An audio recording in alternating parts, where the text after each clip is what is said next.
কি করা যায়? স্বপ্নবিদ বলেছে বাচ্চা এখনো জন্ম নেয়নি, আগামীতে নেবে। হামান বলল যে আগামীতে বনি ইসরাইল বংশের যত বেটা ছেলে আছে এদেরকে ছেড়ে দেন, যারা মায়ের পেটে আছে, মায়ের পেট থেকে বেরোয়নি, জন্ম নেবে, সেসব বাচ্চা যদি বেটা ছেলে হয় তাদেরকে আপনি হত্যা করে ফেলুন, আপনি কতল করে দেন, তাহলে আপনার দুশমন শেষ হয়ে যাবে। ফেরাউন বলল কথা তো খুব যুক্তিসঙ্গত। ফেরাউন বলল হামান তুমি তো আমার মন্ত্রী, সব প্রচার করে দাও। কে গাইল এসে সামের গান শূন্য কাফেলা,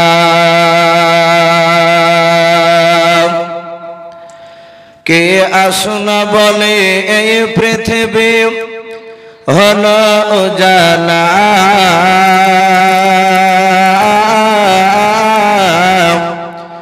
কে গাইল এসে সামের গান শূন্য কাফেলা।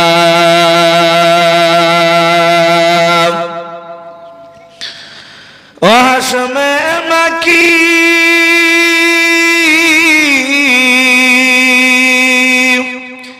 ও হাশমে মাকি মাদানি শাহে মদিনা, নূর নবী নূর নবী নূর মদিনা, নূর নবী নূর নবী নূর মদিনা, কে আসনা বলে এই পৃথিবী হলো উজালা,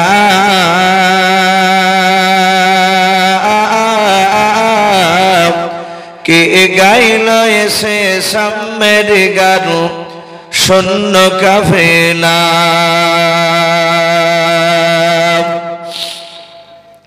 হযরতে ওমর করতে কতল নবীর দারে যায়,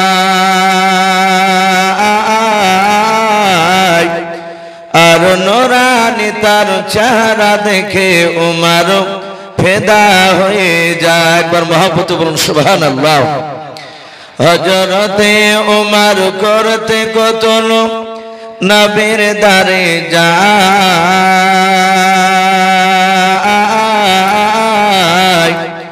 আর নূরানি তার চেহারা দেখে ওমর ফেদা হয়ে যায়। যার মায়াবী চেহারা, যার মায়াবী চেহারা দেখে ওমর হয়ে যায় নবীর দিবানা,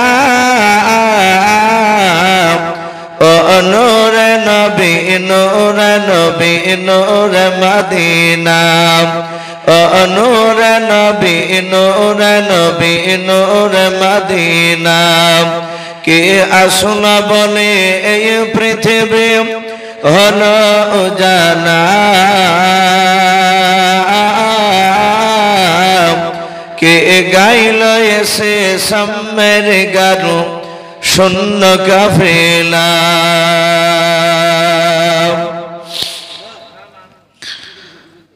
আলহামদুলিল্লাহ।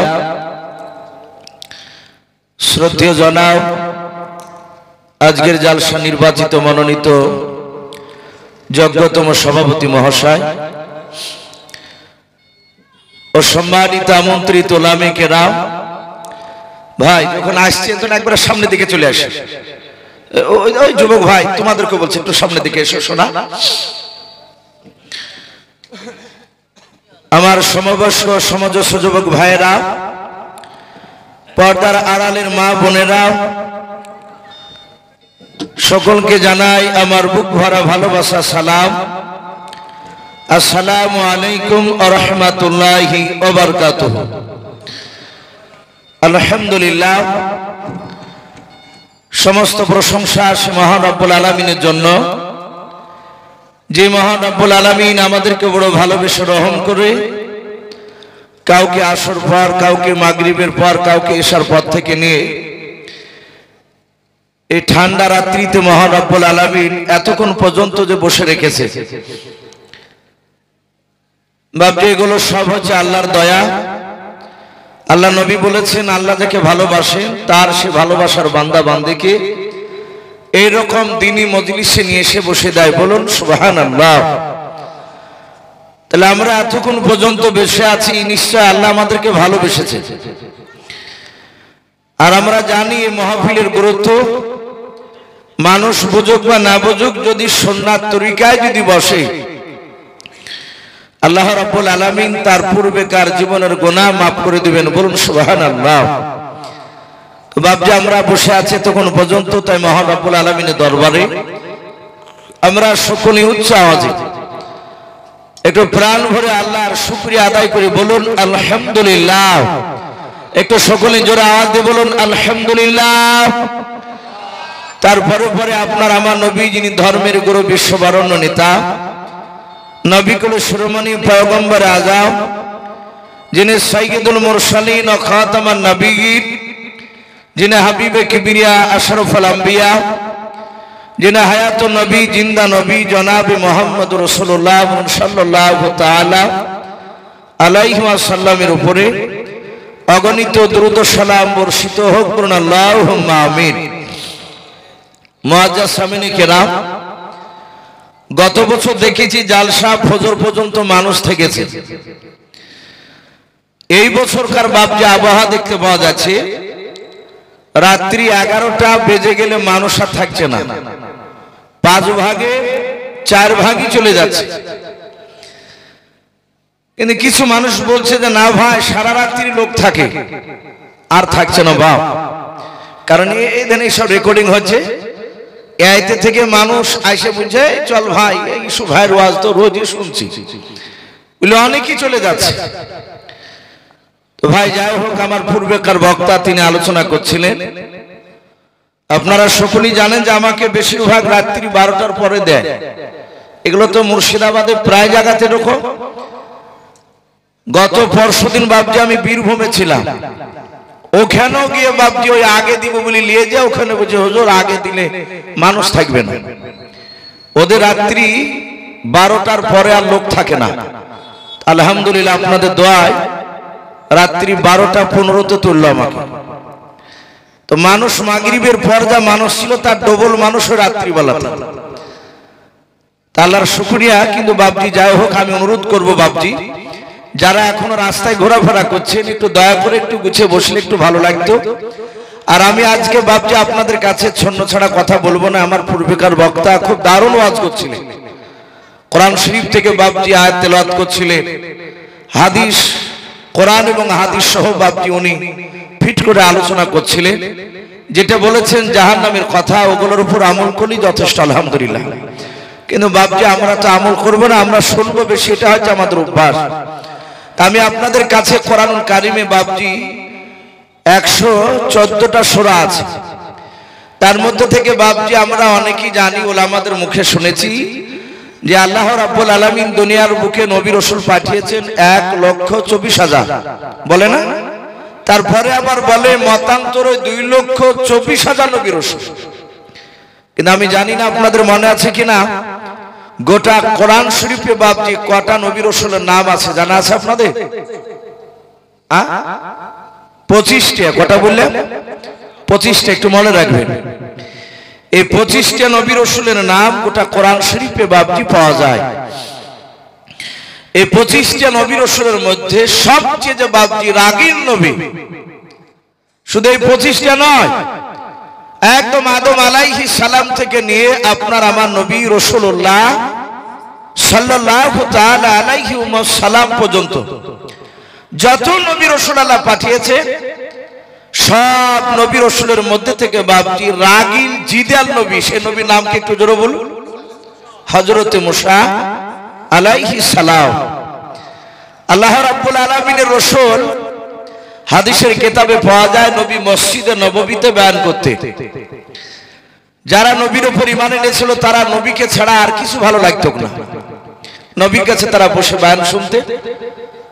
আল্লাহ রাসূলের সাহাবা আব্দুল্লাহ বিন মাসউদ রাদিয়াল্লাহু তাআলা আনহু, যিনাকে রাইসুল মুফাসসিরিন বলা হয়, আল্লাহ রাসূলের বাপজি কোরআন শরীফ আল্লাহর তরফ থেকে যে নাজিল হতো, বুখারী শরীফে বাবজি পাওয়া যায় 10 জন দামি সাহাবা তারা ওহী লিখতেন, বলুন সুবহানাল্লাহ। ওই কোরআনের আয়াতকে লিখতেন। তার মধ্যে থেকে আব্দুল্লাহ ইবনে মাসউদ রাদিয়াল্লাহু তাআলা আনহু তিনি একজন। উনি লম্বাতে বাবজি খুব লম্বা ছিল না, ছোট টাইপের মানুষ ছিল। পায়ের তালুগুলো বাবজি ছোট ছোট। আল্লাহ রাসূল তার মর্যাদা অনেক বলেছে। উনি বলেছেন, আমি নবীর মুখ থেকে যত নবীর বক্তব্য শুনেছি, আমার রাসূল মুসা আলাইহিস সালামের কথা বললে নবী মুচকি মুচকি হাসতে। শুধু মুসা নবীর কথা বলতে গিয়ে আব্দুল্লাহ ইবনে মাসউদ রাদিয়াল্লাহু তাআলা আনহু তিনি বলতেন, ওগো আল্লাহর রাসূল আপনি হাসতেন কেন মুসা নবীর কথা বলতে গিয়ে? আল্লাহ নবী বলতেন, আমার মুসা ভাই খুব রাগীল ছিলেন, ওনার কথাগুলো আমার খুব ভালো লাগে। এবং এমন এমন কথা আল্লাহকে বলতেন যে এই কথাগুলো অন্য নবীরা কেউ বলতে পারেনি। আমরা অনেকেই জানি মানুষ ভাবছে আমরা না ঘুমালে মানুষ অসুস্থ হয়ে যায়। এই যে সারা রাত বাবজি জেগে আপনারা হয়তো একদিন জাগছেন কি দুদিন জাগছেন, আর বক্তারা বেশিরভাগ খাস করে আমাকে তো প্রায় রাত্রি জাগতে হয়। তো মানুষ জাগলে অতিরিক্ত বাবজি রাত্রি জাগলে শরীর ক্ষতি হবে, এটা স্বাভাবিক। তো মুসা আলাইহিস সালাম তিনি তুর পাহাড়ে কথা বলতেন, আমরা জানি। তো মুসা আলাইহিস সালাম তুর পাহাড়ে গিয়ে আল্লাহকে বিভিন্ন রকমের প্রশ্ন করতেন। আল্লাহকে ডেকে বলছেন, আল্লাহ আমি তো ঘুমাই, আর তুমি রাতকে ঘুমানোর জন্য তুমি রাত্রিটা তুমি দিয়েছো, এটা তোমার বড় নিয়ামত। ওগো মাওলা তুমি কি রাত্রিবেলায় কিংবা দিনে কোনো সময় কি ঘুমাও না? আল্লাহ রাব্বুল আলামিন মুসা আলাইহিস সালামকে বলেন, মুসা আমি যদি ঘুমাই তাহলে গোটা পৃথিবীর নিজাম দারহাম বারহাম হয়ে যাবে, আসমানগুলো ভেঙে চূর্ণ বিচূর্ণ হয়ে যাবে। আয় মুসা আমি ঘুমাই না। মুসা আলাইহিস সালাম তিনি নাছোড় বান্দা, জিদেল নবী আবার বলেন, হে আল্লাহ এটাটুক যদি ঘুমান এমন কি ক্ষতি হবে আপনার? 1-1 মিনিট। আল্লাহ বলেন, মুসা আমি ঘুমালে পৃথিবীর নিজাম ঠিক থাকবে না, গতি সব নষ্ট হয়ে যাবে। আবার বলেন 3 বার, হে আল্লাহ এটাটুক ঘুমালে কি হয়? আল্লাহ বলেন, মুসা দেখবা আমি ঘুমালে কি হয়? বলে আমি দেখার জন্যই তো আমি আপনাকে প্রশ্ন করেছি। আল্লাহর কুদরতে বাবজি মুসা আলাইহিস সালামের সামনে কাঁচের গিলাস পানি ভর্তি এসে দাঁড়িয়েছে। আল্লাহর শুধু মুখ দিয়ে কোন এতটুকু কথা হয়ে যা, আল্লাহর মুখ দিয়ে বাড়ি করতে যতটা দেরি হাজির হতে ততটা দেরি হয় না। বলুন আলহামদুলিল্লাহ। মুসা আলাইহিস সালাম তুর পাহাড়ে দাঁড়িয়ে সামনে দেখছেন কাঁচের গিলাস ভাসমান অবস্থায়। আল্লাহর নবী মুসা ডাক দিয়ে বলেন, ওগো আল্লাহ এত কাঁচের গিলাস আমার সামনে দাঁড়িয়ে আছে। আমার আল্লাহ বলেন, মুসা তুমি কাঁচের গিলাসটা তুমি ধরে নাও। আল্লাহর নবী মুসা কালিমুল্লাহ আলাইহিস সালাম ডান হাত দিয়ে কাঁচের গিলাসটা ধরে নিলেন। আমার আল্লাহ সঙ্গে সঙ্গে ঘুমকে ডাক দিয়ে বলেন, ওরে ঘুম তুই আমার মুসাকে তুই আঁকড়িয়ে ধর। আল্লাহ বললেন, মুসা তুমি কাঁচের গিলাস ধরো। আর ওই সময় আল্লাহ ঘুমকে ডেকে বলেন, ঘুম তুই আমার মুসা নবীকে ধর। যাহাতে মুসা নবী গিলাসটা বাপজি ধরেছে তার নিদ্রা হয়ে চলে এসেছে। তার বাপজি ঘুম যখন চলে এসেছে, মুসা নবী পয়গম্বর আলাইহিস সালামের চোখটা বাপজি বন্ধ হয়েছে, আর হাত থেকে কাঁচের গিলাস বাপজি পাহাড়ে খচাক করে পড়ে গিয়েছে। মুসা নবীর ঘুম ভেঙে গেল। আল্লাহ ডেকে বলেন, মুসা আমি তোমাকে যে গিলাস দিয়েছিলাম গিলাসটা কই? তোমার হাতে তো দেখতে পাইলাম। মুসা নবী বলেন, আল্লাহ বেয়াদবি হলে মাফ করে দিবেন মাওলা, আমি গিলাসটা ধরেছিলাম আর আমার ঘুম চলে এসেছিল মাওলা, কখন পড়ে গেছে আমি জানিলাম। গিলাসটা পাহাড় তুর পাহাড়ে চূর্ণ বিচূর্ণ হয়ে গেছে। আল্লাহ বলেন, মুসা এ সামান্য 1 সেকেন্ড ঘুম দিয়েছিলাম, এটি তোমার ধরার গিলাস হাত থেকে পড়ে গেছে। বলে, মুসা তুমি ঘুমালে যেমন কাজ ভেঙে গিয়েছে, আমি আল্লাহ ঘুমালে এইভাবে কাজ ভাঙা করে গোটা পৃথিবী ভেঙে যাবে। আল্লাহর নবী মুসা বলেন, আল্লাহ আমার ভুল হয়েছে, আমি বুঝতে পেরেছি, কেন তুমি ঘুমাও না? বাপজি মুসা আলাইহিস সালামের কিছু কথা আপনাদের সামনে বাপজি আলোচনা করব। আমরা বিরক্ত হব না ইনশাআল্লাহ। নবীদের কথা, সাহাবাদের কথা মহব্বতে শুনলে আল্লাহ রাব্বুল আলামিন নিশ্চয়ই বাপজি আমাদের আমলনামায় নেকি লিখবেন। বলুন আল্লাহুম্মা আমিন। মহব্বত থাকলে বাপজি নেকি পাওয়া যায়। আমার পরে আরেকজন বক্তা রয়েছেন, তিনিও নির্ধারিত টাইমে বাপজি এসে হাজির হবে। আমরা সকলেই জানি যে মুসা আলাইহিস সালামকে মহান রব্বুল আলামিন এমন টাইমে পাঠিয়েছেন, মাশাআল্লাহ। একজন ভাই, কি নাম ভাই? জামাল শেখ, ওনার আব্বাজান মারা গিয়েছেন, 500 টাকা দিয়েছে। আল্লাহ রাব্বুল আলামিন এই গভীর রাত্রি বেলায়, ওগো আল্লাহ তোমার কাছে দোয়া করি তার আব্বার কবর আযাবকে তুমি maaf করে দাও। বলুন আল্লাহুম্মা আমিন। হিসাবউদ্দিন আলীনগর থেকে 1000 টাকার দাতা। বলুন মারহাবা। আল্লাহ তার 1000 টাকা দানকে আল্লাহ কবুল করুন, তার আত্মীয় স্বজনের কবর আযাবকে maaf করুন। বলুন আল্লাহুম্মা আমিন। বাপজি ইনশাআল্লাহ তো দিবেন, যারা খুব বিশেষ কারণ ছাড়া বাপজি হয়তো এখানে থাকতে পারছেন না, যদি একজন দুজন করে চলে যান, তারা অনুরোধ করব বাপ 50-100 যাই হোক না কেন ইনশাআল্লাহ না দিলে এই মাদ্রাসায় দানের হাত দিয়ে যাব। বলুন ইনশাআল্লাহ। তো ভাই যাই হোক, যারা আসবেন তারা দেন, এখানে একটু লেখা হবে, আর শেষের বেলা ইনশাআল্লাহ দেওয়া হবে। তো মুসা আলাইহিস সালাম, আল্লাহ বলছেন আমি এক একটা নবীকে এক এক রকমের মেজাজ দিয়ে পাঠিয়েছি। আমরা জানি যে আপনার আমার নবী মুহাম্মদ রাসূলুল্লাহ সাল্লাল্লাহু তাআলা আলাইহি ওয়াসাল্লাম যখন এসেছিলেন, নবী এত নরম ছিলেন মেজাজে, আমার বিশ্ব নবীকে বেঈমানেরা মেরেছে। নবীজি তার হাতখানা ধরে বলেছেন, ভাই তোমার হাতে বুঝি ব্যথা হয়েছে, তোমার হাতে লাগলো? নবীজি তার হাতে চুমা দিয়েছে। আর আল্লাহ রাব্বুল আলামিন এই মুসা নবী আলাইহিস সালাম কালা এমন টাইমে পাঠিয়েছিলেন, সেই সময় একটা বিখ্যাত বেঈমান কাফের নেতা ছিল, বাদশা ছিল, আমরা যার নাম কোরআন শরীফে বাপজি পাই ফেরাউন। ওকে ভাড়া বলে ডাকতো। এই ফেরাউন ছিল বাপজি একটা কিপ্তিয়া বংশের সন্তান। ওই জামানায় দুটো বংশ বেশি নাম করা ছিল, একটা ফেরাউন আর দ্বিতীয় আর একটা বংশ ছিল, সে বংশটার নাম বানি ইসরাইল। কোরআন শরীফে বাপজি 15 পারা একটা সূরা আছে, বানি ইসরাইল বলে আল্লাহ রাব্বুল আলামিন সূরা পাঠিয়েছে।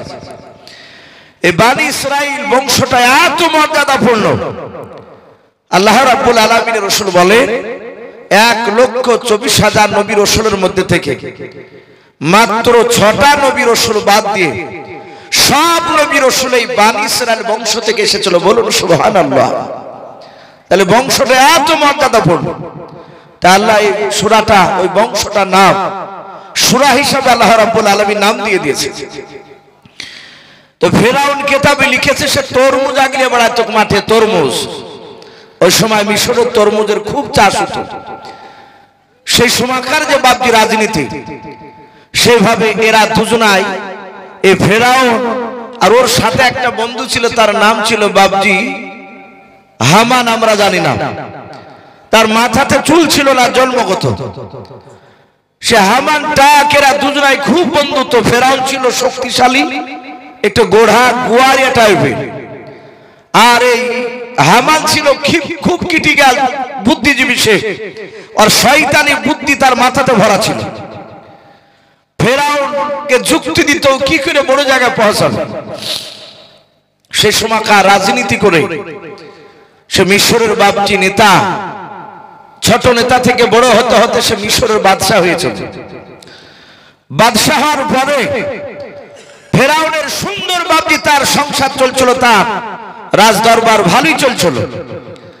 কিতাবে লিখেছে ফেরাউন রাত্রিবেলায় শুয়ে আছেন বাড়িতে, আর স্বপ্ন দেখছে তার রাজ সিংহাসনে আসমান থেকে একটা আগুনের ফুলকি, আগুনের কুণ্ডু বাপজি খুলে তার একইবারে বলা হয়েছে বাবা তার সিংহাসনে পড়ে গোটা সিংহাসনটা পুড়ে ভস্ম হয়ে গেল। ফেরাউনের ঘুম ভেঙে গেল। হামানকে ডেকে বলল, বন্ধু আমি রাত্রিবেলায় স্বপ্ন দেখেছি, এ মানে কি হবে? বলে আমি তো জানি না।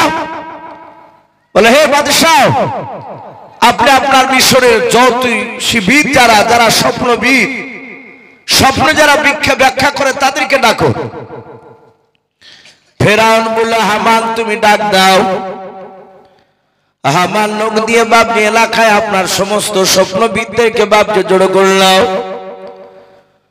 তাফসীর মারিফুল কোরআনে পাওয়া যায় কয়েক শত বাপজি গোটা মিশরের মধ্যে বাবা স্বপ্নবিদরা তারা একত্রিত হলো। ফেরাউন স্বপ্নটা বাপজি সমস্ত লোকের সামনে যখন জোরে জোরে বয়ান করলো, ওই সময় সবচেয়ে যে বড় স্বপ্নবিদ যে স্বপ্নের ব্যাখ্যা করতে পারত ওই লোকটা ডাক দিয়ে বাদশাহ ফেরাউনকে বলেছিল, বাদশাহ আমি স্বপ্নের মানেটা করে দিতে পারি, বলে তাড়াতাড়ি বলাও। ওই স্বপ্নবিদ বলেছিল, বাদশাহ নামদার আপনার সিংহাসন খানা কি পুরাটাই পড়ে গিয়েছিল না অর্ধেকটা পড়েছিল? বলে পুরা সিংহাসন খানা পড়ে ছাই হয়ে গিয়েছিল। ওরে ভাই তাড়াতাড়ি তুমি মানেটা বলে দাও। বলে বাদশাহ এই স্বপ্ন দেখার পর আপনি যে বয়ান করলেন এই স্বপ্ন আজকে আমরা শুনলাম। আমি গত কয়েকদিন থেকে আকাশের দিকে তারার দিকে লক্ষ্য করে দেখেছি, আকাশের আবহাওয়া যেন একটু অন্যরকম মনে হয়েছে। বলে কি মনে হয়েছে? বলে বাদশাহ আপনার স্বপ্নের মানে আকাশের তারার দিকে লক্ষ্য করে দেখেছে, আমার মনে হয় আপনার দেশে আগামীতে একটা সন্তান জন্ম নিতে চলেছে। ওই সন্তানটাই আপনার সিংহাসন খানা জোর করে কেড়ে নেবে। ফেরাউনের চোখ দুটো লাল হয়ে গেল। বলে এত বড় স্পর্ধা, ফেরাউনের কাছ থেকে সিংহাসন ছিনিয়ে নেবে? বলে হ্যাঁ। ফেরাউন বলল, এই স্বপ্নবিদ বলল সে বেটা ছেলে না মেয়ে ছেলে আসবে আমার সিংহাসন কাড়াতে? বলে মেয়ে নয় বেটা ছেলে আসবে। ফেরাউন বলে তাহলে বললো কোন বংশে জন্ম নিবে এটা বলতে পারবা? বলবে জন্ম নিবে সম্ভবত বানি ইসরাইল বংশে। ফেরাউন বলল, হামান এখন কি করা যায়? স্বপ্নবিদ বলেছে বাচ্চা এখনো জন্ম নেয়নি, আগামীতে নেবে। হামান বলল যে আগামীতে বানি ইসরাইল বংশের যত বেটা ছেলে আছে এদেরকে ছেড়ে দেন, যারা মায়ের পেটে আছে মায়ের পেট থেকে বেরোয়নি জন্ম নেবে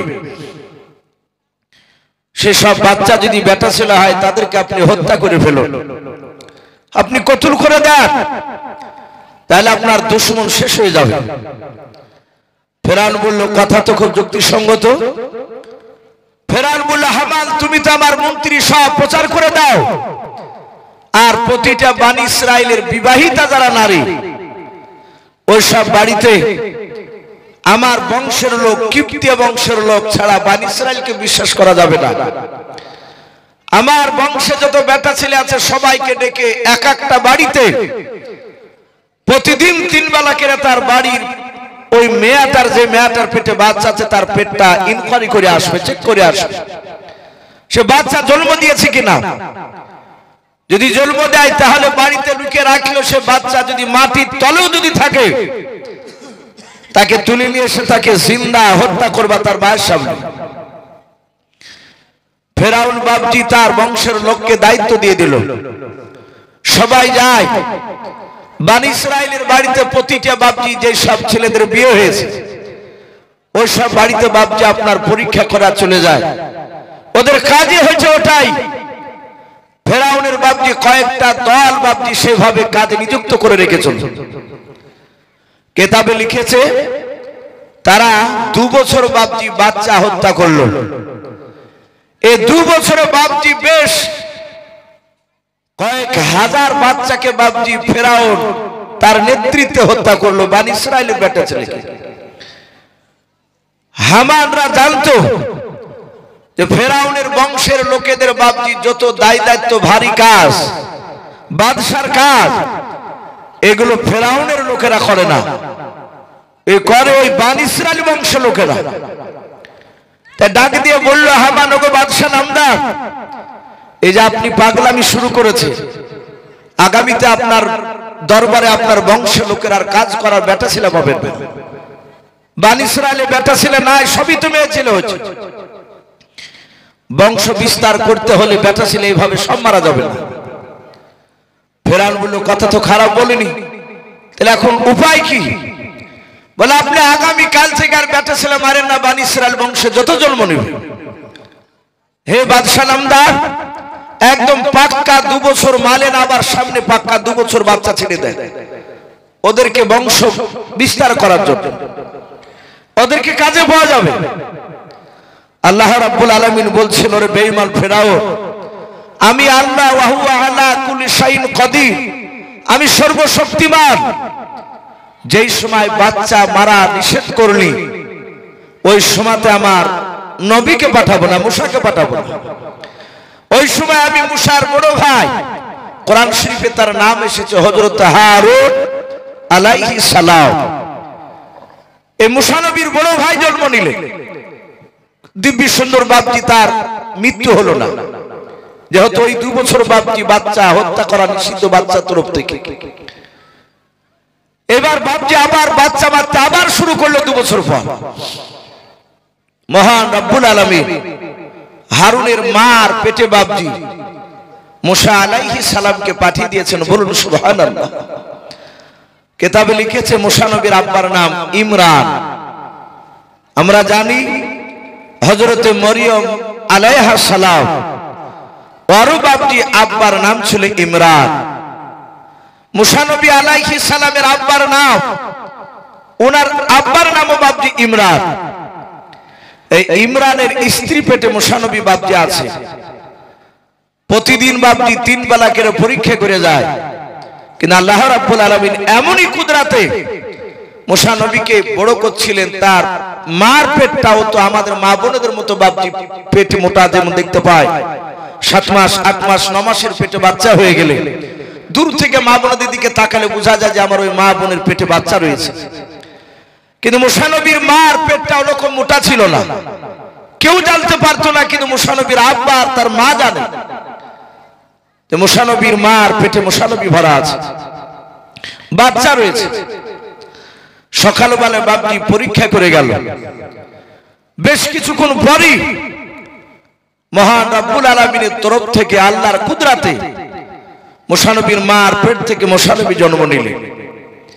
কিতাবে লিখেছে আল্লাহর তরফ থেকে বাপজি তাদের মুখ দিয়ে নাম বেরোলো হযরত মুসা। ওনার মা নাম রাখলেন মুসা।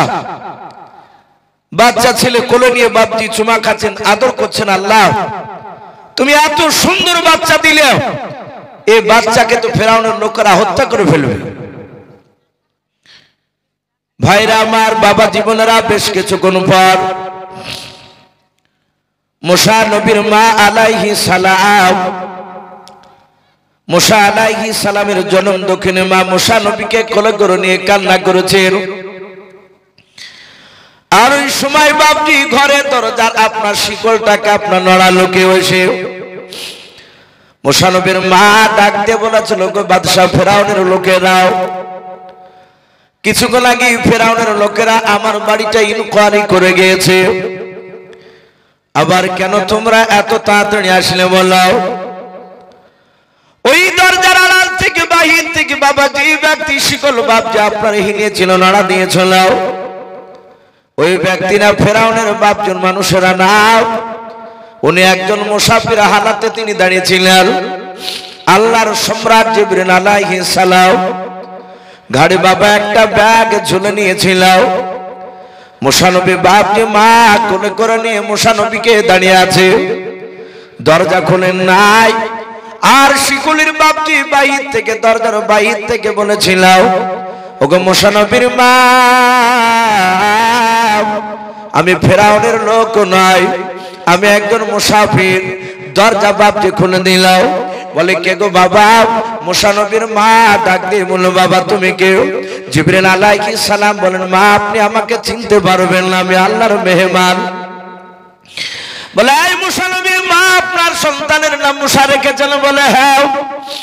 বলে, এটা আল্লাহ আমাকে জানিয়ে দিয়েছেন আপনার সন্তানকে বাড়িতে রাখা যাবে না, আপনি নিরাপদ রাখতে পারবেন না। বলে, কে তুমি? বলে, আমি আপনার ছেলের বন্ধু, আমি সম্রাট জিবরিল আলাইহিস সালাম। বলে, কেন আমার দরবারে এসেছো বলো? বলে, মুসা নবীর মা আপনি ছোট্ট তাড়াহুড়া করে আপনি একটা বাক্স তৈরি করে ফেললেন, ডালা বিশিষ্ট বাক্সখানা। ওই বাক্সের ভিতরে আপনার সন্তানকে ভরে দেওয়ার পর ওই যে নীল দরিয়ায় অথাও পানি আছে, পানি দেখতে পাচ্ছেন, স্রোত বইছে। বলে, হ্যাঁ। ওই নদীতে আপনার সন্তান সহ বাক্সখানা আপনি ছেড়ে দেন গাও। মুসা নবীর মা কাদার বলেন, ওগো আল্লাহর বান্দা, কে তোমাকে আমি চিনতে পারি না, তুমি যে মেহমান বললে? বলে, হ্যাঁ। ওগো বাবা, আমার সন্তানকে যদি ওই নদীতে নীল দরিয়ায় ছেড়ে দেওয়া হয়, ছেলে ডুবে মারা যাবে, আমি তার মা সহ্য করতে পারবো না। হযরত জিবরিল বলেন, মা চিন্তা করবেন না, আপনার ছেলেকে বাঁচানোর দায়িত্ব আমার আল্লাহ নিয়েছেন, আপনি চিন্তা করবেন না, আমার আল্লাহ নিশ্চয় আপনার সন্তানকে হেফাজত করবেন। বলে, বাবা এই মুহূর্তে তাড়াহুড়া করে আমার বাক্সখানা কে বানিয়ে দেবে বলো? মেহমান দণ্ডায়মান মুসাফির যিনি ছিলেন ডাক দিয়ে বলুন, গো মা একবার যদি আপনি আমাকে ইশারা করেন, হুকুম দেন, আমি কয়েক মিনিটের মধ্যে বাক্স আপনার কাছে বানিয়ে দিতে পারি। কিতাবে বাপজি কেউ কেউ মুফাসসির কিরাম লিখেছেন, বাবা জিবরিল আলাইহিস সালাম তিনি জান্নাত থেকে 4টা তক্তা নিয়ে এসেছিলেন। বলুন সুবহানাল্লাহ। ওই তক্তাগুলো বাপজি ব্যাগের ভিতর থেকে বের করে কয়েক মিনিটের মধ্যে বাপজি বাক্সখানা কমপ্লিট করে দিলাম। বলে, মা এই বাক্সের ভিতরে ভরে দিয়ে আপনার সন্তানকে নীল দুনিয়া ছেড়ে দেবেন। বলে তিনি অদৃশ্য হয়ে গেলেন। আল্লাহর নবী মুসা আলাইহিস সালামের মা মুসা নবী পয়গম্বরকে বাবা সাদা কাপড় দিয়ে বাপজি জড়ে দিলেন। গোটা দেহখানা জড়ে দিয়েছেন, শুধু মুখখানা বাপজি খালি করে রেখেছেন। মুসা নবীকে ডালা তুলে বাপজি ভরে দিলেন ওই বাক্সের ভেতরে। নিয়ে যাওয়ার পর নদীর ধারে বাপজি আপনার পানিতে যখন ছাড়তে যাবে, মুসা নবীর একটা বড় বোন ছিল, কোরআন শরীফে তাফসীর মারিফুল কোরআনে ওই তার বোনটার নাম পাওয়া যায় হযরত মারিয়াম। ওই মারিয়ামকে ডাক দিয়ে বলেছিল, রে বেটি তোমার 8 বছর বয়স? বলে, হ্যাঁ মা আমার 8 বছর বয়স। কি হয়েছে বলো? বলে, বেটি মারিয়াম তোমার ভাই ছোট ভাই মুসাকে নীল দরিয়াতে আমি বাক্সের ভেতরে ভরেছি, এখনই পানিতে ছেড়ে দিব। ওরে বেটি জানি না বাক্স কত দূর যাওয়ার পর পানিতে ডুবে যাবে না ভেসে যাবে। ওরে আমার মা তুমি একটু নদীর ওপর দিয়ে এমন ভাবে আর চোখে চোখে তুমি তাকাবা, এমন ভাবে যাবা ফেরাউনের কোন লোক যেন জানতে না পারে তুমি বাক্সর দিকে ফলো করতে করতে যাচ্ছ। বলে, মা আমার ছোট ভাইয়ের জন্য আমি অনেক কিছু করতে রাজি আছি, তুমি চিন্তা করো না। এলাকায় বাপজি দেখতে পাওয়া যায় ভাইদের চেয়ে বাপজি বোনেরা ভাইদেরকে খুব বেশি ভালোবাসে। আর সেই বোন বাপজি বড় হওয়ার পরে বাপ মা মরে গেলে বাপজি সেই বোন দুশ্মন হয়ে যায়। বাপের জমি অংশ মোতাবেক বাপজি দিতে খুব কষ্ট হয় ভাই, অথচ ওই ভাইকে বাপজি বড় বোনেরা কত কষ্ট করে মানুষ করে। হযরত মরিয়ম কাঁদছেন, বলে, মা আমি ভাইয়ের জন্য আমি অনেক অভিনয় করতে পারবো, আমি ওই দূর দিয়ে যাব আর লক্ষ্য করে যাব, কেউ বুঝতে পারবে না। 8 বছর বয়স মুসা নবীর বোনে নীল দরিয়াতে ছেড়ে দিলেন, স্রোতে ভাসতে ভাসতে চলে যাচ্ছে, অনেক দূর চলে গেল, বাক্স ডুবলো না। হযরত মরিয়ম বলেছিল, মা আমি সন্ধ্যা পর্যন্ত দেখবো বাক্স কোথায় যায়। সকালবেলায় বাপজি ছেড়ে দিয়েছে, দুপুর পর্যন্ত বাক্স ভাসতে ভাসতে গিয়ে কোন কোন মুফাসসির কেরাম লিখেছেন একটু দুপুর গড়েছিল, সূর্যের তাপটা বাপজি একটু হালকা হয়েছিল। ওই সময় দেখছে মরিয়ম মুসা নবীর বোন ফেরাউনের বাপজি 70 খানা বাড়ি ছিল। তার মধ্যে থেকে একটা ঘর এই নীল দরিয়ার ধারে ছিল। মাঝে মাঝে তার বিশ্ব সুন্দরী, সেই সময় তার অর্ধাঙ্গিনী বিবি হযরতে আসিয়া বলে নাম ছিল। তিনি আল্লাহওয়ালি ছিলেন। সেই সময় মুসা নবীর আগেকার যে নবী ছিলেন সেই নবীরও পরিমাণ এনেছিলেন। এ আসিয়া তার স্বামীর কার্যকলাপকে সে পছন্দ করত না, কিন্তু উপায় নাই, যেহেতু তার স্বামী। যেগুলো মানার মতো সেগুলো মানত, আর যেগুলো মানার মতো না সেগুলো ডাইরেক্ট অস্বীকার করত, ভয় করত না। ফেরাউন তার চেহারা দেখে বাপজি অনেক সময় কিছু বলতো না প্রথমে। তাই মাঝে মাঝে বাপজি ওই নীল দরিয়া ওই বাড়িতে মাঝে মাঝে বিলাসিতা করার জন্য, প্রেম বিনিময় করার জন্য বাপজি তারা স্বামী স্ত্রী দুজনায় যেত, যেহেতু তার বাচ্চা হয়নি। হযরতে আসিয়া বসে আছেন, ফেরাউন বসে আছে। ফেরাউন বেশ উঁচা চড়া, একটু বেশ উপযুক্ত, একদম ভালো মোটা সে মানুষ ছিল। হযরতে আসিয়া হঠাৎ করে নদীর দিকে তাকিয়ে দেখলে বাক্সখানা বাপজি মাঝখানে দাঁড়িয়ে গিয়ে ওই ঘরের কিনারায় এসে লেগে গেল। মরিয়ম একটু দূরে চলে গিয়ে আর চোখে চোখে তাকাচ্ছেন, বলে মাওলা, এ আমার ভাইকে এই শয়তান বাদশা কবল থেকে বাঁচানোর জন্যই তো আমার মা আমার ভাইকে নদীতে ছেড়ে দিয়েছে। আবার এই বাক্স ভাসতে ভাসতে গিয়ে ভাইয়ের বাক্সখানা ফেরাউনের ঘরের কিনারায় গিয়ে লেগে গেল। আসিয়া বলেছিল, প্রাণের স্বামী, ওই দেখেন এত সুন্দর একটা বাক্সখানা দেখতে পাওয়া যায়, দেখুন আমাদের ঘরের একেবারে কিনারায় লেগে গিয়েছে। ফেরাউন ডাক দিয়ে বলেছিল, বিবি আসিয়া, ও বাক্স জানি না নোংরা থাকতে পারে, এর চেয়ে দামি বাক্স তোমাকে বানিয়ে দেব। আসিয়া বলেছিল, প্রাণের স্বামী শুনে নাও, আমার মনে হয় এত সুন্দর বাক্স পৃথিবীতে প্রথম দেখলাম। ফেরাউন ডাক দিয়ে বলেছিল, বিবি তুমি ওই বাক্সটার কথা ভুলে যাও। ডাক দিয়ে বলে, আমি বাক্সর কথা বলতে পারি নাই, একটু দয়া করে বাক্সটা একটু উঠে নিয়ে এসে দেখো বাক্সর ভিতরে কি ভরা আছে। ওপরে এত সুন্দর, না জানি ভিতরে কি ভরা আছে। ফেরাউন ধরতে যায়, আল্লাহর কুদরতে বাপজি ফেরাউনের স্পর্শ প্রথমে হলো না বাক্সর উপরে। মাঝ নদীতে মনে হচ্ছে তলা দিয়ে দড়ি দিয়ে কেউ যেন টেনে নিয়ে চলে যাচ্ছে। আবার ফেরাউন ডাক দিয়া বলে, ওরে বিবি আসিয়া, কি ব্যাপার, বাক্স গভীর পানির দিকে কেন চলে গেল? আমি তো সাঁতার কাটতে জানিলাম। এখানে কোন প্রজা নাই যে প্রজাটাকে হুকুম করব, কারণ আমরা এখানে প্রেম বিনিময় করতে এসেছি, এখানে কাউকে আসতে দেই নাই। আসিয়া বলে, স্বামী গো, ওই দেখেন আবার বাক্সটা ভাসতে ভাসতে আবার ওই কিনারায় আসছে। আবার ধরতে যায়, আবার চলে যায়, আবার চলে আসে, আবার ধরতে যায়, চলে যায়। এইভাবে বাবা ৬-৭ বার ধরতে গিয়ে ফেরাউন ধরতে পারলো না। আসিয়া বলে, স্বামী গো, আপনি যাবেন না দেখে আমি ধরতে পারি কিনা। আসিয়া মনে মনে ভাবতে তিনি বিসমিল্লাহর আমল করতেন, বলুন সুবহানাল্লাহ। ফেরাউন জানতো না মুসা নবী পয়গম্বর আলাইহিস সালাম ভরা আছেন।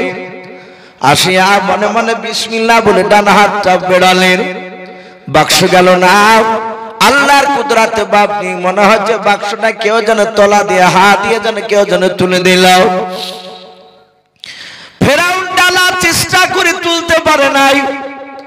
আসিয়া যাহাতে আবার বিসমিল্লাহ বলে বাপ যাহা দিলেন, জানালাটা নাই, বাক্সর বাপ যে আপনার ডালাটা খুলে গেল। খুলে যাওয়ার পর সঙ্গে সঙ্গে বাবা মুসা নবীর আপনার দুধ মা, ওই যে আপনার পালিত মাও, এ আসিয়া যাহাতে বাপ যে আপনার নজর করলেন। মুসা নবী পয়গম্বর তিনি ঠোঁট লড়ে একটু মৃদু মৃদু হাসলেন, আর ওই হাসিতে হযরত আসিয়া মুগ্ধ হয়ে গিয়েছেন, বলুন সুবহানাল্লাহ। ডাক দিয়ে বলেন, এ বিবি আসিয়া, কি দেখতে পাচ্ছ কেন?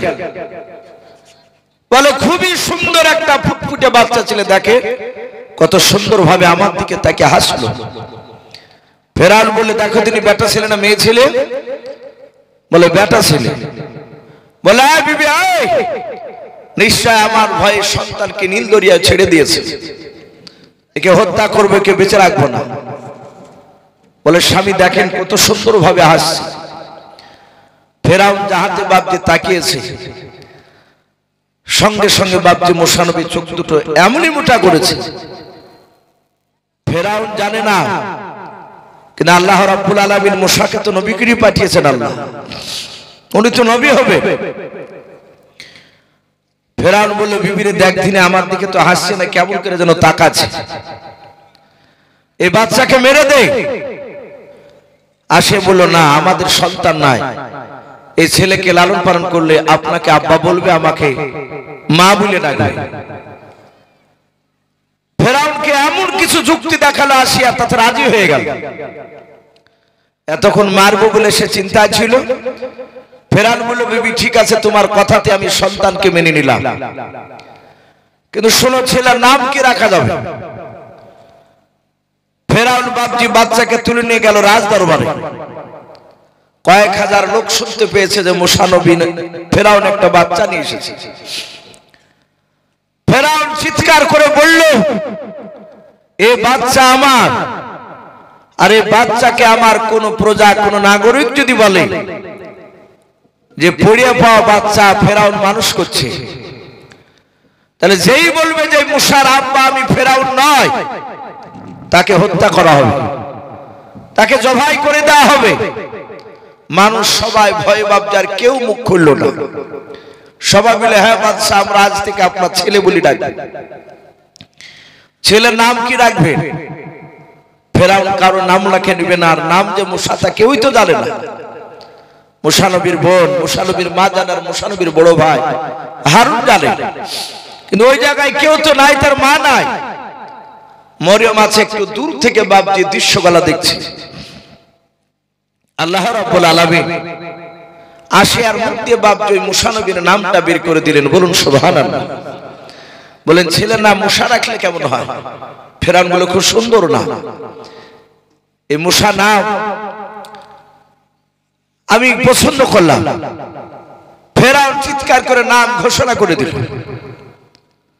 ফেরাউন বলল, বিবি আসিয়া, তোমার তো স্তন থেকে দুধ বেরোবে না, যেহেতু তুমি বাচ্চা জন্ম দিতে পারোনি। বলাই দাইবা, তাড়াতাড়ি খাবার নিয়ে এসো, আমার সন্তানকে বাঁচানো লাগবে, অনেকক্ষণ ধরে দুধ খাই, কখন যে বাচ্চাকে নদীতে ছেড়েছে তাও জানি না। প্রথমে একটা দাইমা আসলো।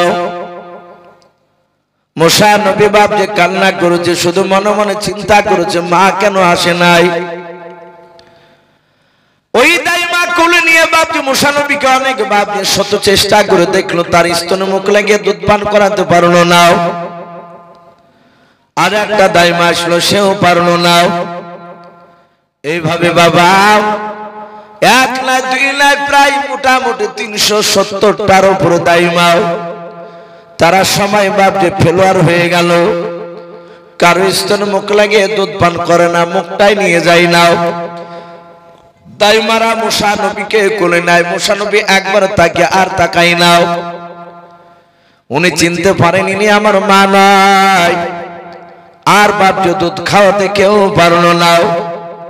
ফেরাউনের বাপ যে কপালটা ঘেমে গিয়েছে, সন্তানের চিন্তায় সন্তানকে দুধ না খাওয়াতে বলে সন্তানকে বাঁচানো সম্ভব হবে না। সূর্য এই দিকে বাপজি পশ্চিম দিকে অস্তমিত হতে চলেছে।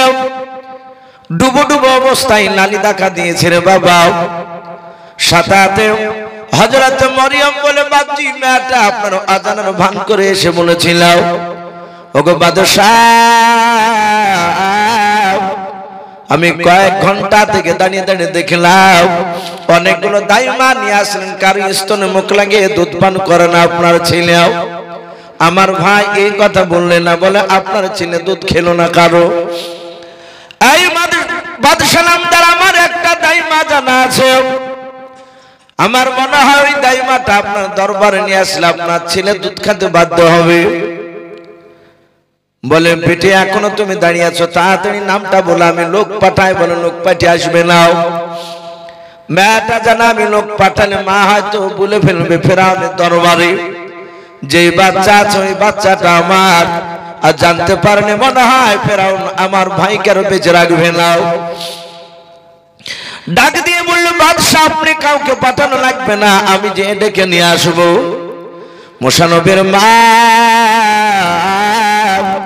বাড়ি থেকে দরজার গুনিতে বাপজে যায় আর বারবার রাস্তার দিকে যেয়ে থাকে আমার মরিয়ম কি খবর নিয়ে আসবে, না জানি এমন কি খবর আমাকে এসে শোনাবে।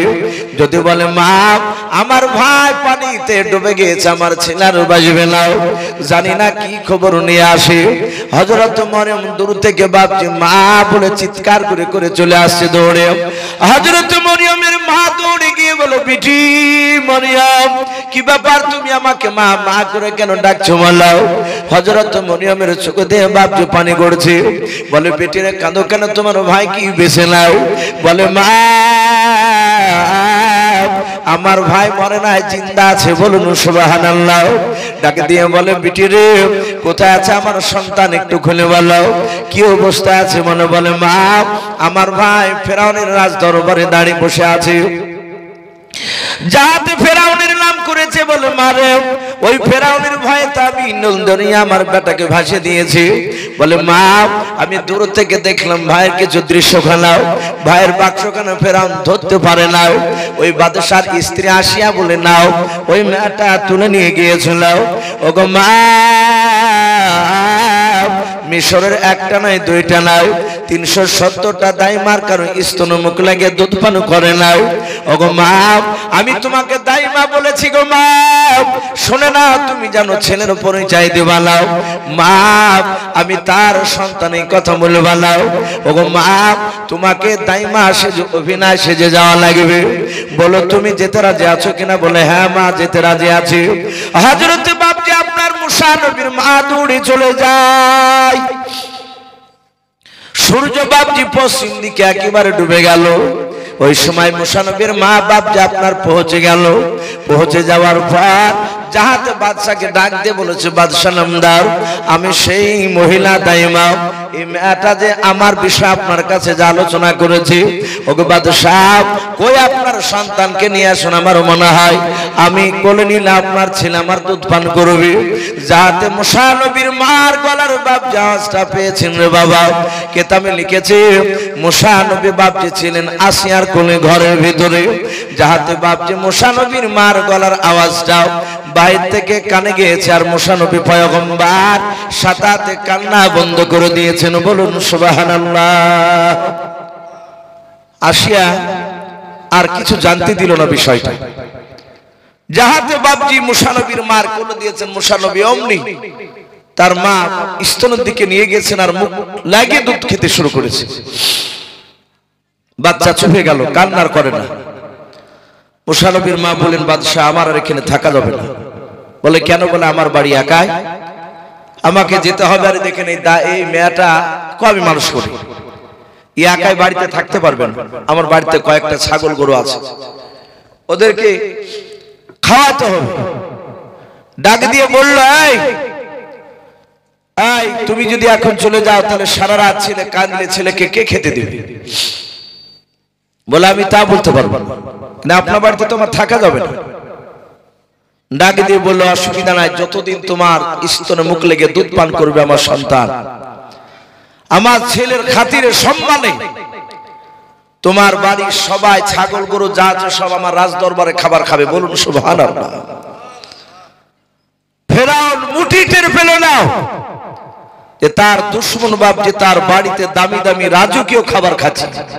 শুধু একাই নয়, তার বাপ মা ভাই বোন তার বাড়ির ছাগলগুলো বাপজি সেটা খাবার খাচ্ছে বাদশা, আর তাদেরকে পরিশ্রম করতে হয় না। বাদশা নামদার মুসা নবীকে বাপজি তার স্ত্রী ফেরাউনে 4-5 দিন পর কে বলেছেন 3 দিন কের দিন। মুসা নবীর মাকে একটু আড়ালে ডেকে নিয়ে যে বলছেন এই ঠিক করে বললো এই বাচ্চা তোমার নয়? বলে না। বলে ঠিক করে বলো। আমি জানি যেদিন এসে তুমি ডাক দিয়েছিলে সেদিন তোমার আওয়াজ শুনে আমার সন্তান কান্না বন্ধ করে দিয়েছিল, সেদিন থেকে আজ পর্যন্ত আর কাঁদে না। বলে হ্যাঁ আসিয়া বোন, এই বাচ্চা হচ্ছে আমার। এই কথা কাউকে বলো না। বলে আমি কাউকে বলবো না। তোমার ছেলে যেদিন বাক্সখানা আমার স্বামী ধরতে পারলো না, আমি তুলে নিয়ে আসি, তাকালাম, মুচকে মুচকে হাসছি, সেদিনই বুঝতে পেরেছি এই সন্তান আমার স্বামীকে ধ্বংস করবে। আমি ওটাই চাই। এত বড় বেঈমান আমার স্বামী পৃথিবীতে বেঁচে থাকার অধিকার রাখে না, এ আল্লাহর শুকরিয়া আদায় করে না। আমরা দুজনাই তোমার সন্তানকে নিজের ছেলের মতো মানুষ করব। বাপজি আস্তে আস্তে মুসা নবী আলাইহিস সালাম বড় হতে লাগলেন। একটু হামাগুড়ি দিয়েছে, হামাগুড়ি দিতে শিখেছে। ফেরাউনের বড্ড মনের তামান্না, মনের আশা, গোটা মিশরের মধ্যে বাপজি সে খোদা দাবি করবে, আল্লাহ হবে। ফেরাউন হামানকে ডাক দিয়ে বলল, হামান আমার এটা বড় মনের তামান্না, আমি খোদা দাবি করতে চাই। বলো এটা করলে কেমন হয়? ডাক দিয়ে বলল, বাদশাহ একটা পাগলামির সীমা আছে, আমি নাহি তোমাকে বাদশাহ খোদা বলে মানব। ফেরাউন হামান জানে যে ফেরাউনের বাইরে গেলে বিপদ আছে, তা ওকে খুশি করার লেগে বাপজি 3 কো 4 মিলে বসে থাকতো হামান। ফেরাউন যদি বলতো 3 কে 4, তো ও বলতো যে 4। ডাক দিয়ে বললে, আমি নাহি আপনাকে মানবো, কিন্তু লোকে তো মানবে না। আপনি রাজ দরবারে আপনি জিজ্ঞাসা করুন, প্রজাদের অনুমতি নেন, তারা আপনাকে খোদা বলে মানে কিনা। বাদশাহ বলল, কথা তো খারাপ বলনি, চলো আজই রাজ দরবারে গিয়ে আমি প্রচার করব। ফেরাউন বলে, এই মিশরের লোকেরা, আমি তোমাদের বাদশাহ। বলে হ্যাঁ আপনি আমাদের বড় বাদশাহ। বলে আমার অসুবিধা? বলো তোমাদের কারো অসুবিধা হয় আমাকে বাদশাহ বলে মানতে বলে না। ও জানে যে বলে যে আমি মানি না তাকে হত্যা করবে। সঙ্গে সঙ্গে বললো, আমি তোমাদের কাছে খোদা দাবি করতে চাই, আল্লাহ দাবি করতে চাই, বলো তোমরা আমাকে মানবে কিনা। হাজার হাজার প্রজার মধ্যে থেকে বাবা কিছু বাপ যে হক বাদে আপনার মানুষরা ছিল, তারা ডাক দিয়ে বলেছিল, বাদশাহ নামদার, সবাই খোদা বলে মানতে পারে, কিন্তু আমরা কিছু মানুষ আপনাকে খোদা বলে মানব না। বলে কেন মানব না? বলে মানার আগে একটা কাজ দেখাতে হবে, একটা শর্ত আছে। বলে কি শর্ত বলো?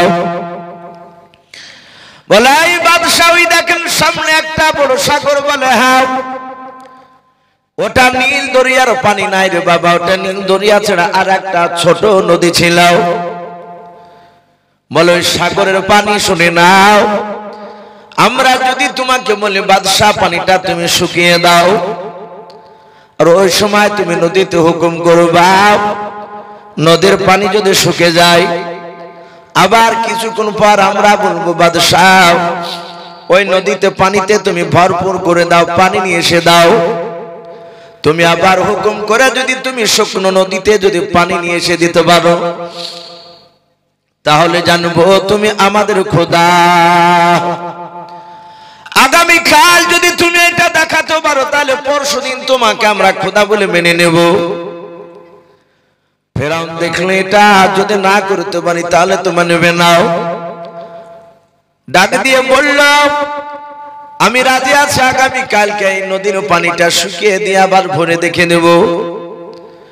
কিন্তু যারা দেখতে চাইছো, যদি আমি নদীতে পানি যদি ভরিয়ে দিয়ে শুকিয়ে যদি দিই, তাহলে তাদেরকে আমি হত্যা করব, জবাই করে দেব।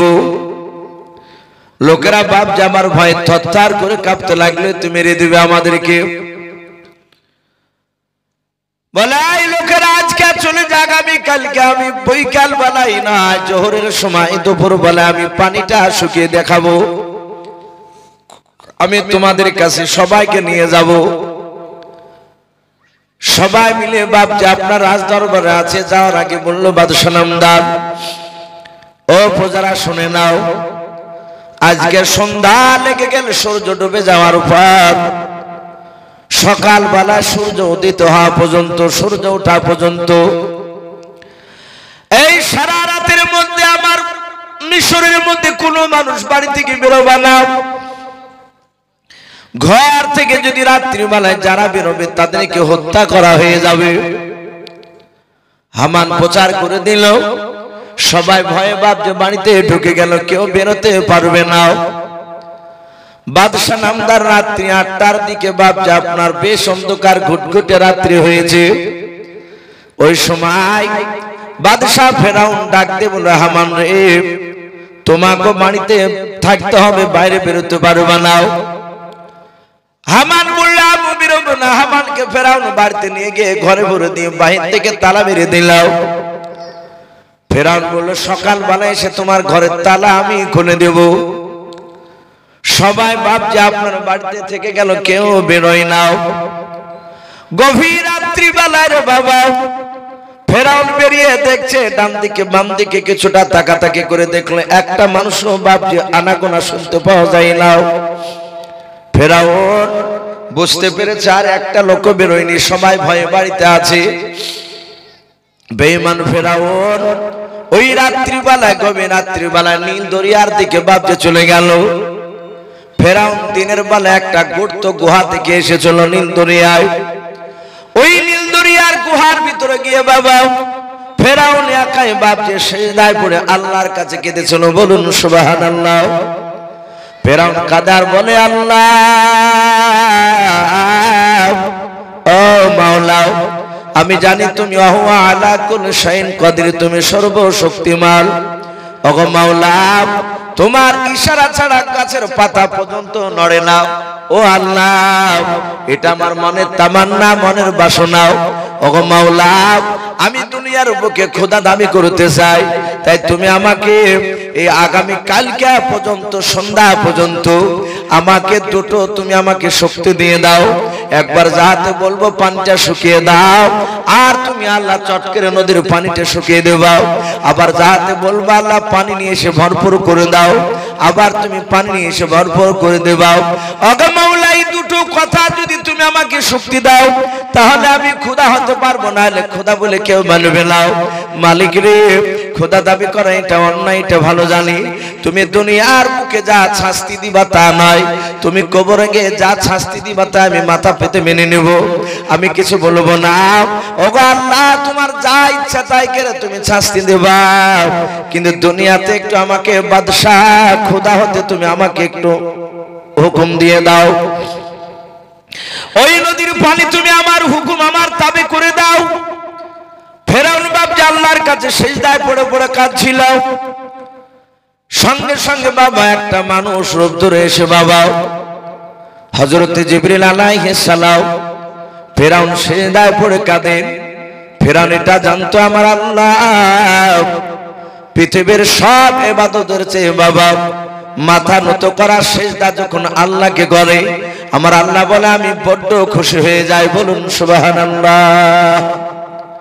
মাটিতে মাথা দিয়ে যখন সিজদা করে আল্লাহ দরবারে, তখন আল্লাহ বলে আমি আমার রহমতের যশে ডুব দিয়ে দিই। যে সিজদায় পড়ে কাঁদে আমি তার জীবনের গুনাহ সব মাফ করে দিয়ে তার দোয়া কবুল করে নিই। ফেরাউন এটা জানতো, তাই ফেরাউন বাপজি সিজদায় পড়ে কাঁদছে আল্লাহর কাছে। পিঠে যাহাতে হাত দিয়েছে আর পুছাই কে রে, আই কে? পেছন থেকে তাকে দেখছে একটা অপরিচিত মানুষ। বলে তুই জানিস নি আমি বলি নাই যে বাড়ি থেকে বেরোলে হত্যা করা হবে? বলে বাদশাহ আমি আপনার প্রজা নয়, আমি ভিন দেশের মুসাফির। বলুন সুবহানাল্লাহ। আদৌ তো সে মুসাফির, ওর দেশের প্রজা নয়।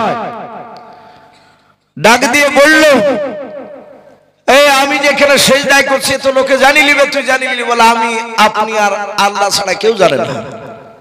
হে বাদশাহ, আমি একটা প্রশ্নের উত্তর জানতে এসেছি। বলে কি? তাড়া করে বলছে, তাড়াতাড়ি করে বল। বলে হে বাদশাহ, আপনার বাড়িতে একটা মানুষ খায় পরে থাকে, তার বিনিময়ে আপনি টাকা নেন না, কিন্তু একদিন তাকে বললেন যে তুমি আমার অমুক কাজটা করো, আর সে বললে আমি পারবো না। ইচ্ছাকৃত সে করলো না, সে লোকটাকে আপনি কি করবেন? ফেরাউন বলে, এই বেয়াদব, এই সামান্য এটা জানতে এসেছো? তুমি জানো না? বলে না। বলে আমারই খাবে, আমার বাড়িতে থাকবে, আমারই পরবে পোশাক, আর আমি কাজ হুকুম করবার কাজ করবে না। আমার মন বলে তাকে নিয়ে এসে নদীতে পানিতে ডুবে ডুবে মারবে। জিবরিল আলাইহিস সালাম পকেট থেকে একটা কাগজ কলম বের করে বললেন, বাদশাহ একটু সহি করে দিন। সাথে হাতে বাবজি সিগনেচার সহি করে দিল। ও জানতে পারলো না যে সম্রাট জিবরিল আলাইহিস সালাম বাবজি এ নিয়ে চলে গেল সহি করে। সম্মানিত ভাইরা আমার, বাবা জীবনেরা, ফেরাউন সকালবেলায় বাবজি আপনার এসে রাজ দরবারে বলে, কারা নীল দরিয়ার পানি শুকানো দেখতে চাও? চলো।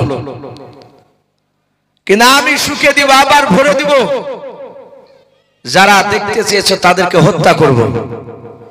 ফেরাউন এটা মনে মনে ভাবছে, যদি পানি যদি না শুকায়, আল্লাহ যদি সে ক্ষমতা আমাকে না দেয়, ও তো সেজদায় পড়ে কেঁদেছে। ওদিক দিয়ে আসে ভাই মতিউর ভাই আর ইমদাদ ভাইকে বলছে, ভাই আপনারা একটু স্টেজে আসুন। ভাই মানুষ একজন দুজন করে আসছে, টাকা দিচ্ছে, আপনারা একটু সামনে আসুন। বাবজি আমি বলছিলাম, ফেরাউনের এই হুঙ্কার শুনে বাবজি যারা দেখতে চেয়েছিল তারা বলে, বাদশাহ আমরা কেউ আর দেখতে চাই না, আপনাকে নির্দ্বিধায় খোদা বলে বলবেন। সবাই ভয় রাজি হয়ে গেল। বলে আমি আগামী কালকে খোদা দাবি করব। প্রজারা বলল, বাদশাহ আপনার সন্তান মুসা খুব সুন্দর, ওকে আগামী কাল নিয়ে আসবেন, আপনি খোদা দাবি করবেন, আমরা আপনার সন্তানকে দেখব। ফেরাউন মাঝে মাঝে বলতো, আমি ঠিক নিয়ে যাব রাজ দরবার। বাড়িতে এসে বলল, বিবি আগামীকাল সকালবেলায় বের করে দিবা, আমার সন্তানকে সুন্দর করে সাজিয়ে দিবা, আমি সকালবেলায় যাব, আগামীকাল খোদা দাবি করব। বলে তাই? বলে হ্যাঁ। মুসা আলাইহিস সালাম বাবজি হামাগুড়ি দিতে শিখেছে।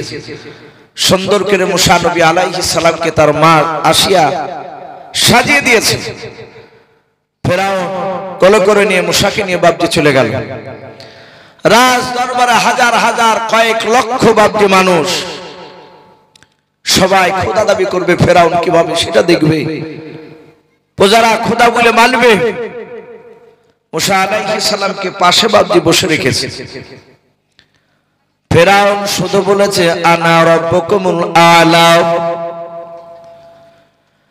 এই কথাটা কোরআন পাকে আল্লাহ লিখে দিয়েছেন ফেরাউনের, যাহাতে বলেছে আনা রাব্বুকুমুল আলা, সব আল্লাহর চেয়ে আমি বড় আল্লাহ। ফেরাউন যে আল্লাহকে মানতক না বাবজি তা নয়, আল্লাহ আছে এটা জানতো, তাই বলেছিল আনা রাব্বুকুমুল আলা, সব খোদার চেয়ে আমি বড় খোদা, সব আল্লাহর চেয়ে আমি বড় আল্লাহ। যাহাতে বাবজি ওই কথাটা আপনারা বলেছেন, হাজার হাজার বাবজি আপনার লোকেদের মধ্যে থেকে বাবা মুসা আলাইহিস সালাম তার পাশে বসা ছিল। কিতাবে পাওয়া যায় ফেরাউনের মুখে বাবজি নাভি পর্যন্ত আপনার দাড়ি ছিল। ওই ফেরাউন দাড়িগুলোকে বাবজি মুক্তা দিয়ে বাবজি আপনার জোড়ে রাখতো, দামি দামি মুক্তা দিয়ে জোড়ে রাখতে এত যত্ন করতো, যাহাতে বাবজি আপনার খোদা দাবি করেছে। সঙ্গে সঙ্গে বাবা মুসা নবী পয়গম্বর আলাইহিস সালাম আর সহ্য করতে পারলেন না। ঠাস করে ফেরাউনের বাবা বাম দিকের গালে একটা এমন জোরে থাপ্পড় মেরেছে, চড় বসে দিয়েছে। মুফাসসিরিন কেরাম বলেন, ফেরাউন বাবজি রাজ দরবারে কয়েকবার বাবজি আপনার ঘুরেছিল। বলুন আস্তাগফিরুল্লাহ। দেখবেন বাবজি মানুষের চুন হাগা হয়, মুরগি অনেক সময় এক একটা মুরগি বেঁচে যায়, ঠোর হারা হয়ে যায়। আমাদের দিকে বলে ঠোর হারা আর জ্ঞান থাকে না, পপকেরে ঘুরে খাবার খেতে দিলে এক ঠোকা মেরে 4-5 বার ঘুরে। ফেরাউন এইভাবে কয়েকবার ঘোরার পর বলল, সর্বনাশ। বলে এই জল্লাদের আয়, একে জবাই কর। লোকে সবাই অবাক যে খোদা দাবি করলো আর ওরই ছিল, ওকে চড়বালো। আবার জল্লাদেরকে ফেরাউন সাথে হাতে বলছে কে জবাই করে দে। অমনি দুটো ছেলে দৌড়ে গিয়ে বলল, হে বাদশাহ, স্ত্রী আসিয়া, হে রানীমা, আপনার সন্তান মুসাকে মনে হয় এতক্ষণ হত্যা করে ফেললো। বলে কেন? বলে আপনার স্বামীকে চড় মেরেছে কারণ। ফেরাউন মাথাকে এইভাবে বাপজি ধরে আছে। আপনারা জানেন যে নমরুদ বলে বাপজি একটা বাদশা ছিল, গোটা পৃথিবীতে সেও আল্লাহ দাবি করেছিল। হযরত ইব্রাহিম নবী আলাইহিস সালামের জামানায় একটা ন্যাংরা মশা বাপজি তার নাকের ভিতর দিকে মাথার মগজে বাসা বেঁধেছিল, ওকে কামড়াতো। সে সময় মিশরে নমরুদ যে দেশের বাদশা ছিল, সব বাপজি তার কবিরাজ ডাক্তার সব বাপজি ওষুধ ফেল সারে না।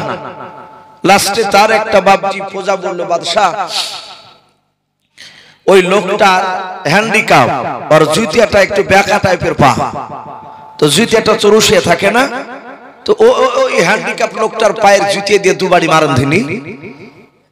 এই যাহাতে মারণ ধিনি বলেছে। আর বাদশা বলে, এই বেয়াদব, তুই আর জুতিয়া মারতে বললে আমার মাথায়?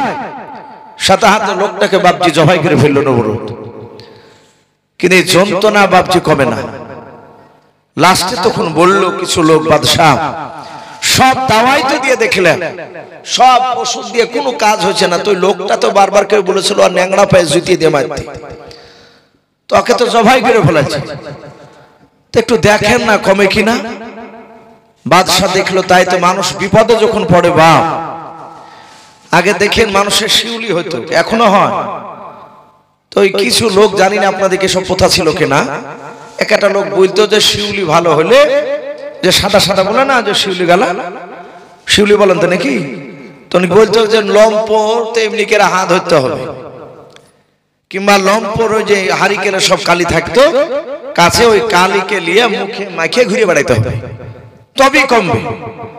তো মানুষ বাপজি ভাবছে মানে ভালো হবে, অনেক ভালো ভালো ছেলে মেয়ে বাপজি কালি মাখিয়ে ঘুরে বেড়াইতো, কিন্তু কমতো না। তো মানুষ বিপদে পড়লে যা বলবে তাই শুনবে। তো লাস্টে ফেরাউন নমরুদ দেখলে তার উপায় নাই, বলে জুতি দিয়ে মারধিনি। এই যাহাতে বাপজি মারিয়েছে এক বাড়ি, তো যন্ত্রণা একটু হালকা কমেছে, আবার মারিয়েছে আর একটু কমেছে, এভাবে মারতে মারতে মারতে মারতে মারতে মারতে যখন বাপজি একবারে 101 বারই মারিয়েছে আর যন্ত্রণা কমে গেছে। বলুন আলহামদুলিল্লাহ।